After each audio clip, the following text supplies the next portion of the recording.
Medina নগরীর অদূরে সূর্য অস্ত যাওয়ার পর শীতল রাতের নিস্তব্ধতা নেমে আসে। গলি প্রতি গলিতে নীরবতা রাজ্য করছে। শুধু কোথাও কোথাও বকুল গাছের পাতা ঝরে পড়ার শব্দ শোনা যায়, কোনো ঘরের দরজা খসে যাওয়ার ধ্বনি। এই শহরে বসবাস করছেন হজরত ওমর ইবনে খাত্তাব রাদিয়াল্লাহু, যিনি তখন ইসলামের দ্বিতীয় খলিফা। একজন এমন শাসক যিনি তার প্রজাদের জন্য দায়িত্ববোধকে সর্বোচ্চ গুরুত্ব দিয়ে থাকেন।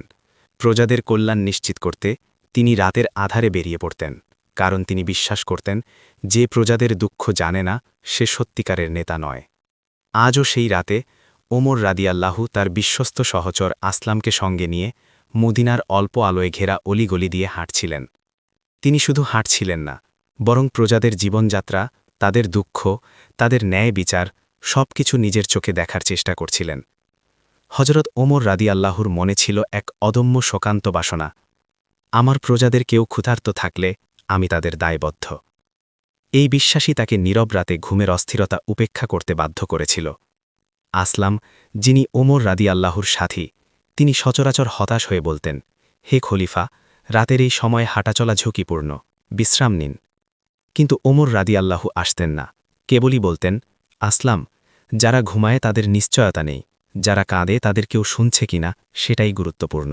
গভীর রাতের এক অলিতে হঠাৎ একটি ছোট কেবিন থেকে ভেসে এলো শিশুদের নিঃশব্দ কান্নার শব্দ। হৃদয়স্পর্শী কান্না, যা শুধু শিশুদের নয়, মায়ের নিঃসঙ্গ ও হতাশ মনকেও প্রকাশ করছিল। উমর রাদিয়াল্লাহু আনহু সেই কেবিনের দিকে এগিয়ে গেলেন। প্রজাদের প্রতি যে দায়িত্ববোধ তাকে চালিত করেছিল, তার জন্য তিনি ঝুঁকি উপেক্ষা করেছিলেন। কেবিনে প্রবেশ করে তিনি দেখলেন এক দরিদ্র মহিলা তার ছোট শিশুদের নিয়ে বসে আছেন। মায়ের চোখে হতাশা, শিশুর চোখে ক্ষুধার আভাস। একটি হাঁড়ি আগুনের ওপর বসানো, কিন্তু হাঁড়িতে আসলে কিছুই নেই, শুধু পানি যা অনবরত ফোটানো হচ্ছে। মহিলার উদ্দেশ্য স্পষ্ট, শিশুদের মনে হয়েছে রান্না হচ্ছে, বাচ্চারা অপেক্ষা করতে করতে ধীরে ধীরে ঘুমোয়। উমর রাদিয়াল্লাহু আনহু মহিলার দিকে তাকালেন, চুপচাপ। তার অন্তর কাঁপছে, কিন্তু মুখে ছিল শান্তির ভাব। তিনি জিজ্ঞেস করলেন, হে বোন, তুমি কেন এভাবে করছ? মহিলা দুঃখের সঙ্গে বললেন, হে খলিফা, আমাদের কাছে খাওয়ার মতো কিছুই নেই। আমি শুধু শিশুদের ধীরে ধীরে ঘুমোনোর চেষ্টা করছি, আমাদের কেউ খোঁজ নেয় না। উমর রাদিয়াল্লাহু আনহু চুপ থাকলেন। তার অন্তরে অনুভূতি তরঙ্গের মতো উঠছে, দুঃখ, করুণার চূড়ান্ত অনুভূতি এবং দায়বোধের ভার। তিনি বুঝলেন এই ক্ষুধার্ত প্রজাদের দায় তাঁর ওপরেই। তিনি সঙ্গে সঙ্গে আসলামের দিকে তাকালেন এবং বললেন, আসলাম, আজ আমি নিজ হাতে এই দায় বহন করব, আমাদের অপেক্ষা করতে হবে না। উমর ইবনে খত্তাব রাদিয়াল্লাহু মহিলার কষ্টময় দৃশ্য দেখে তার অন্তরে জেগে উঠল এক অদম্য দায়বোধ। তিনি জানতেন একজন খলিফা শুধু নামের জন্য শাসক নয়, প্রজাদের কল্যাণে তার অন্তরকেও ব্যবহার করতে হবে। তিনি আসলামের দিকে তাকালেন, আসলাম, আজ আমি নিজ হাতে দায় বহন করব, আমাদের বসে থাকা বা সময় নষ্ট করার সুযোগ নেই। যে ক্ষুধার্ত শিশুদের কান্না ভোর পর্যন্ত শোনায় না, তাদের দায় আমার কাঁধে। আসলাম কিছুটা দ্বিধাগ্রস্ত হলেও অবশেষে সম্মতি জানালেন। উমর রাদিয়াল্লাহু দ্রুত মদিনার বাইতুল মাল মানে রাজধানীর খাদ্যভাণ্ডারের দিকে হেঁটে চললেন। রাস্তায় গাছের ছায়া হিম শীতল বাতাসে নড়ছিল। প্রতিটি ধাপের সঙ্গে তার হৃদয় দ্রুত স্পন্দিত হচ্ছিল, কারণ তিনি জানতেন এই ক্ষুধার্ত পরিবারটি তার প্রতিটি পদক্ষেপের অপেক্ষায়। বাইতুল মালে পৌঁছে তিনি নিজে আটা, ঘি, খেজুরের ভাণ্ডার খুললেন।